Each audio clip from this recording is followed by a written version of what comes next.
بسم اللہ الرحمن الرحیم۔ کہ اذان اور اقامت دو الگ الگ آدمی کہہ سکتا ہے؟ یعنی اذان ایک شخص نے دی اور اقامت کوئی دوسرا شخص کہہ رہا ہے، تو اس طرح سے کہا جا سکتا ہے یا اس میں کوئی کراہت ہے؟ تو اس کا جواب یہ ہے کہ اذان اور اقامت یہ مؤذن کا حق ہے۔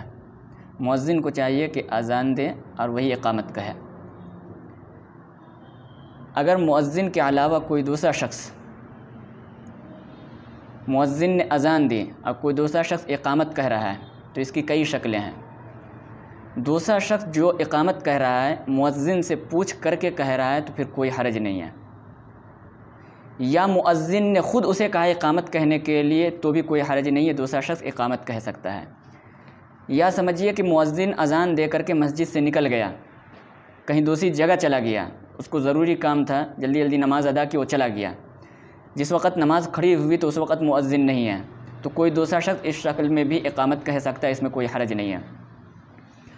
تو مؤذن کسی کو اجازت دے دے تو دوسرا شخص اقامت کہہ سکتا ہے، یا دوسرا شخص خود مؤذن سے پوچھ کر کے اقامت کہے تو کہہ سکتا ہے، یا مؤذن نماز کے ٹائم میں نہ ہو تو کوئی دوسرا شخص اقامت کہہ سکتا ہے۔ ان تینوں شکلوں میں کوئی حرج نہیں ہے۔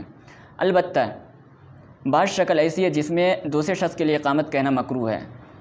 وہ شکل کیا ہے کہ مؤذن نے اذان دی اور ایک دوسرا شخص اقامت کہہ رہا ہے، اور یہ دوسرے شخص کو مؤذن نے اجازت بھی نہیں دی ہے، اور اس دوسرے شخص نے مؤذن سے پوچھا بھی نہیں ہے، اور یہ ایسا آدمی ہے کہ اس کے اقامت کہنے سے مؤذن کو ناراضگی ہوتی ہے، تو اگر ایسا شخص اقامت کہے گا تو پھر اس شخص کے لیے اقامت کہنا مکروہ ہے۔